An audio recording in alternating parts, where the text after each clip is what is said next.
آج ہمارے پاس ایک بڑا دلچسپ معاشی معمہ ہے، ایک ایسی ٹیکنالوجی جو دنیا کی سب سے بڑی کمپنیوں گوگل، نیٹ فلکس، یہاں تک کہ ناسا کو چلاتی ہے، لیکن اس کی قیمت صفر ہے۔ یہ کیسے ممکن ہے؟ مطلب کوئی چیز جو بالکل مفت ہو وہ نہ صرف زندہ رہتی ہے بلکہ ہر گزرتے دن کے ساتھ مزید طاقتور کیسے ہو رہی ہے؟ آئیے اس مفت دنیا کے پیچھے چھپے ہوئے کاروبار کو سمجھتے ہیں۔ جی، یہ واقعی ایک زبردست سوال ہے، کیونکہ یہ صرف خیرات یا آپ کہیں کہ لوگوں کی دریا دلی کا معاملہ نہیں ہے۔ ان ذرائع کے ذریعے ہم اس پوشیدہ معیشت کو کھوجیں گے جو پائتھون جیسے اوپن سورس پروجیکٹس کو چلاتی ہے۔ یہ ایک ایسا ماحولیاتی نظام ہے جو براہ راست پیسوں پر نہیں بلکہ ساخت، باہمی فائدے اور اسٹریٹجک سرمایہ کاری پر چلتا ہے۔ ٹھیک ہے، تو آئیے بنیادی بات سے شروع کرتے ہیں۔ پائتھون کا مالک کون ہے؟ اگر مجھے کوئی شکایت کرنی ہو تو میں کس کو فون کروں گی؟ فون کرنے کے لیے کوئی ایک مالک نہیں ہے، اسے ایک غیر منافع بخش تنظیم چلاتی ہے جسے پائتھون سافٹ ویئر فاؤنڈیشن کہتے ہیں، یا مختصراً PSF۔ وہ اسے بیچتے نہیں ہیں، پیسہ بڑی کمپنیوں کی اسپانسرشپ، عطیات اور پائیکون جیسی بڑی کانفرنسوں سے آتا ہے۔ ایک منٹ، لیکن گوگل یا مائکروسافٹ جیسی کمپنیاں کسی ایسی چیز کے لیے لاکھوں ڈالر کیوں دیں گی جو وہ ویسے بھی مفت میں استعمال کر سکتی ہیں؟ یہ تو کوئی کاروباری منطق نہیں لگتی۔ دراصل یہ بہت ہی شاندار کاروباری منطق ہے۔ اچھا۔ ان کے لیے یہ بہت سستا سودا ہے۔ آپ خود سوچیں نا، ہر کمپنی اپنی خفیہ پروگرامنگ زبان بنائے، اسے اپ ڈیٹ کرے، اس کی حفاظت کو یقینی بنائے۔ اس پر تو اربوں خرچ ہوں گے۔ اس کے بجائے وہ سب مل کر ایک عوامی، مضبوط اور محفوظ زبان کو فنڈ کرتے ہیں۔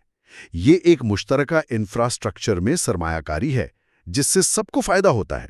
اچھا، تو بڑی کمپنیوں کا پیسہ لگانا سمجھ میں آتا ہے، یہ ان کے لیے سستا پڑتا ہے، لیکن ان ہزاروں انفرادی پروگرامرز کا کیا جو اپنا فارغ وقت، اپنی راتیں ایک مفت لائبریری بنانے میں لگا دیتے ہیں، انہیں اس سے کیا ملتا ہے؟ یہ بات اب بھی ہضم نہیں ہو رہی۔ اور یہاں اس نظام کی اصل ذہانت سامنے آتی ہے۔ انعام براہ راست پیسوں کی صورت میں نہیں ملتا، بلکہ ساکھ یعنی ریپوٹیشن کی شکل میں ملتا ہے۔ آپ کا اوپن سورس پر کام کرنا آپ کا ایک لائیو ریزیومے بن جاتا ہے جو پوری دنیا دیکھ سکتی ہے۔ واہ! تو یہ ایک طرح سے آپ کا پورٹ فولیو ہے جس کا مسلسل جائزہ لیا جا رہا ہے۔ اگر آپ کا کوڈ اچھا ہے تو دنیا کی بہترین کمپنیاں خود آپ کے پاس آئیں گی؟ بالکل، یہ بہتر نوکریوں، ترقیوں اور مہنگے مشاورتی کام کا دروازہ کھولتا ہے۔ بہت سے ڈیولپرز کو تو ان کی کمپنیاں باقاعدہ تنخواہ دیتی ہیں کہ وہ ان اوپن سورس پروجیکٹس پر کام کریں۔ اچھا، کیوں؟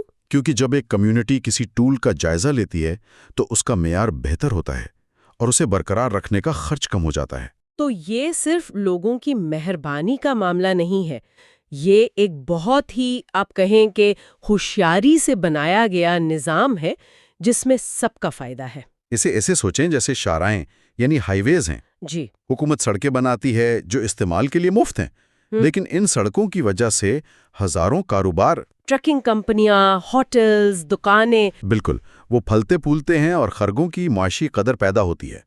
اوپن سورس بھی ڈیجیٹل دنیا کی شاہراہ ہے۔ یہاں ادائیگی لائسنس فیس کی صورت میں نہیں ہوتی، بلکہ مواقع، اعتماد اور مشترکہ ترقی کی شکل میں ہوتی ہے۔ تو آخر میں پائتھون کی کامیابی کسی کی مہربانی کی وجہ سے نہیں بلکہ ایک ایسے زبردست نظام کی وجہ سے ہے جس میں سب کا فائدہ ہے۔ کمپنیوں کو بہترین ٹولز ملتے ہیں اور ڈیولپرز کا کریئر بنتا ہے، ایک ایسی جیت جس میں کوئی ہارتا نہیں۔ بالکل، لیکن یہ گفتگو ہمیں ایک اہم سوال پر چھوڑ جاتی ہے۔ یہ مواد معاشی اور کیریئر کے محرکات پر توجہ دیتا ہے، لیکن ایک ایسی دنیا میں جو اس قسم کے مفت ڈیجیٹل انفراسٹرکچر پر تیزی سے انحصار کر رہی ہے، تو پھر وہ بڑی کمپنیاں جو سب سے زیادہ فائدہ اٹھاتی ہیں، ان کی کیا ذمہ داری بنتی ہے؟ کس چیز کے لیے؟ اس کے طویل مدتی استحکام کے لیے اور ان انفرادی حصہ داروں کی فلاح و بہبود کو یقینی بنانے کے لیے جو اسے اپنے خون پسینے سے قائم رکھے ہوئے ہیں۔